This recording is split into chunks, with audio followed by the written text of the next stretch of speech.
سب سے پہلے درود و سلام مدینہ پاک میں ہے، تو اس لیے رسول پاک صلی اللہ علیہ وسلم پہ درود و سلام عرض کریں۔ اللہم صلی وسلم علی سیدنا مولانا محمد وبارک وسلم۔ بسم اللہ الرحمن الرحیم۔ ناظرین السلام علیکم ورحمۃ اللہ وبرکاتہ۔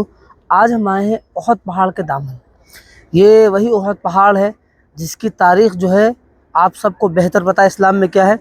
یہ جو ہے یہ نقشہ لگا رکھا ہے پورا، یہ ہے میدان سید الشہداء۔ میدان تو آپ سے سمجھتے ہیں سید الشہداء حضرت جہاں صحابہ اکرام شہید ہوئے۔ اب تھوڑا سا آگے آئیے، دیکھیے یہ باقاعدہ روڈ دیا ہے طریق ملک فہد بن عبد العزیز۔ یہ جو ہے گیٹ نمبر 336 سے آئی ہے روڈ، وہ سیدھے طریق ملک فہد ہے۔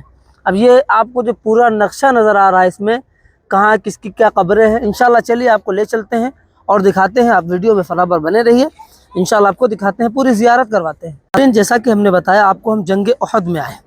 جنگ احد کیا ہے؟ جب اللہ کے نبی علیہ الصلاۃ والسلام مکۃ المکرمہ سے ہجرت کر کے مدینہ منورہ تشریف لائے تو ایک جنگ ہوئی بدر میں۔ بدر میں جو جنگ ہوئی اس میں کافروں کی شکست ہوئی، کافر ہارے اور مسلمانوں کی فتح ہوئی اور مال غنیمت بھی ملا اور قیدی بھی لے کے آئے۔ تو اس کے بعد جو ہے انہوں نے پلاننگ کی، قریش مکہ نے جنگ کرنے کی، یہ مطلب کیسے شکست دی جائے، کیسے ہرانے کی۔ تو انہوں نے بدر کے بعد 7 شوال، کچھ حدیث میں ہے 7 شوال سن 3 ہجری۔ ہجری کیا ہے؟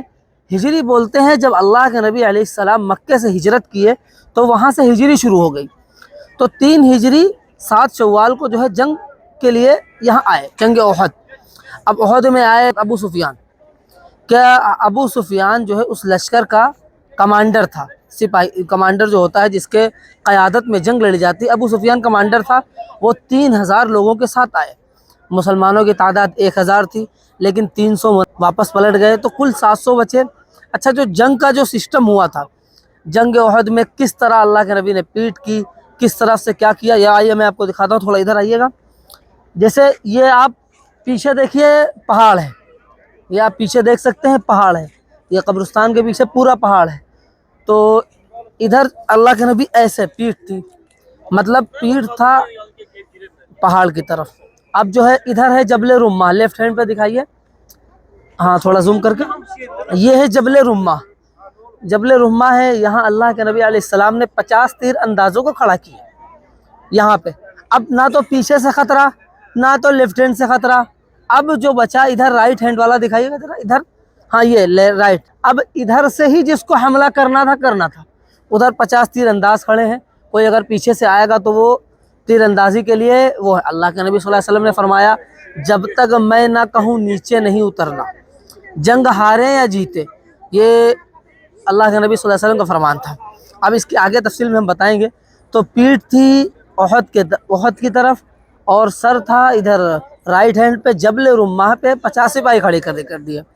اب ادھر ایک ہے قوم عمالیق۔ اب قوم عمالیق کہاں سے آ گئی آپ پوچھیں گے، تو قوم عمالیق وہ ہے جو حضرت نوح علیہ السلام کی اولادوں میں سے، حضرت نوح علیہ السلام کی اولادوں میں سے ہے۔ وہ ہجرت کر کے ادھر آئی، اس کا کیا کام تھا، مطلب تجارت وغیرہ کی وجہ سے وہ ادھر آئے۔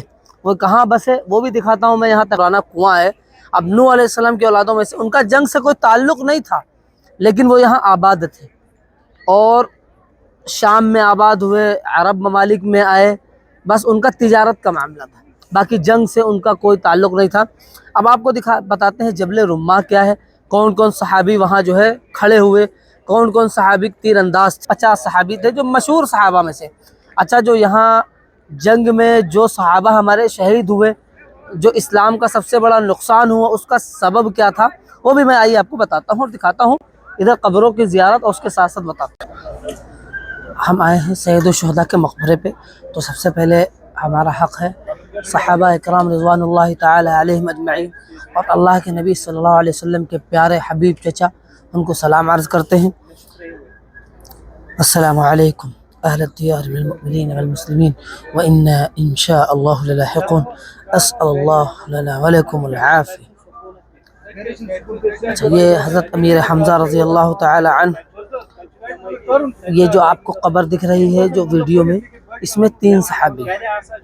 اللہ کے نبی صلی اللہ علیہ وسلم کے چچا الگ ہیں اور حضرت حنظلہ رضی اللہ تعالی عنہ جو غسیل الملائکہ ہیں، ان کی قبر الگ قبرستان میں بنائی گئی ہے۔